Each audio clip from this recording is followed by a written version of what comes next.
Karena sudah sejak lama saya tidak lagi merawat tradisi-tradisi kecil yang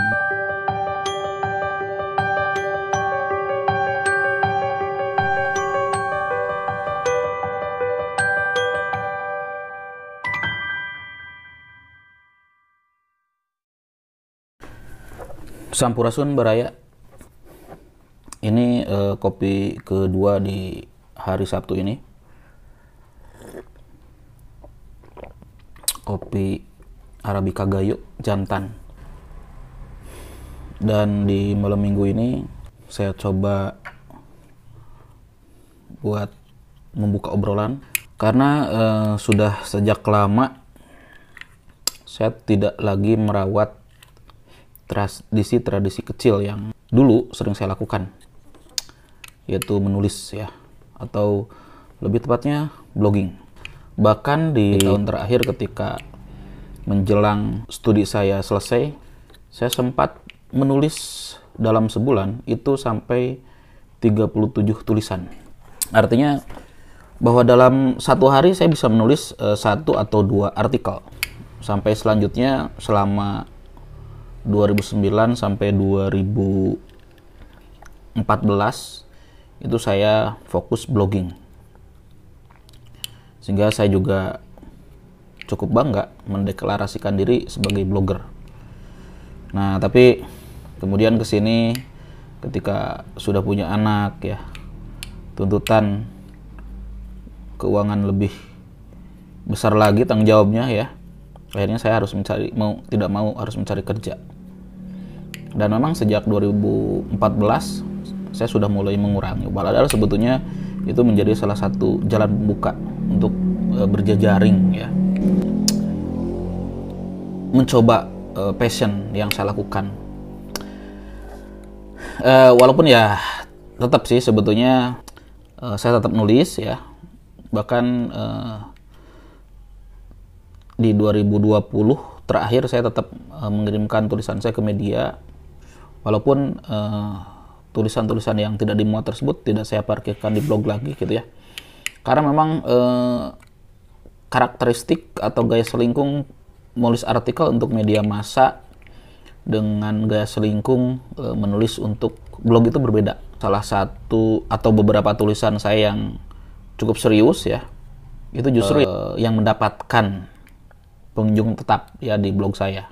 Dan setelah refleksi lagi, apalagi ketika kemarin sudah menonton salah satu video ya dari seorang anak muda ya, Habib Djafar Assegaf ya. Tapi kemarin saya coba nonton videonya, ternyata dia seorang penulis ya, bahkan tulisannya sudah dimuat sejak dia SMA, dan tulisannya sudah dimuat di media bergengsi ya, Kompas, Tempo, yang memang belum. Saya juga ketika mengirimkan tulisan ke Kompas selalu ditolak. Nah, Baraya, beberapa hari ini saya coba berefleksi gitu ya, karena sekarang eranya sudah sangat visual dan storytelling gitu ya. Saya sebenarnya sudah punya niat sejak lama untuk menarasikan ya tulisan-tulisan saya itu dalam bentuk cerita ya, dalam bentuk obrolan seperti ini gitu. Dan memang agak sulit, memulainya agak sulit gitu ya. Tidak terbiasa berbicara di depan kamera sendirian. Nah, tiba-tiba harus berbicara di depan kamera sendirian. Bahkan ketika di masa awal pandemi ya, ketika pekerjaan harus digantikan melalui video ya, itu betul-betul gagap ya. Bahkan saking gagapnya ya, walaupun sebetulnya basicnya sudah ada ya, belajar dari jejaring komunitas gitu ya, tapi tetap berat ya. Bahkan mungkin ada yang sampai seharian, bisa sampai malam, bisa subuh dilanjutkan ya, untuk melanjutkan tag gambar ya, hanya untuk membuat satu video pembelajaran, dan itu belum termasuk editnya. Nah, maka di tahun 2022 ini ya, walaupun relatif telat ya, niatnya itu pas akhir 2021 ya, tapi kemudian saya paksakan, saya coba realisasikan di Januari, ternyata nggak juga ya. Akhirnya baru sekarang di bulan Februari, dan ini juga nggak tahu apakah ini bisa terrealisasi atau tidak. Walaupun sebetulnya beberapa perangkat sudah tersedia ya, termasuk juga perangkat smartphone yang sudah support ya sebetulnya. Nah, tapi mudah-mudahan di tahun 2002 ini bisa terrealisasi. Nah, lalu apa konten pertama yang akan saya angkat?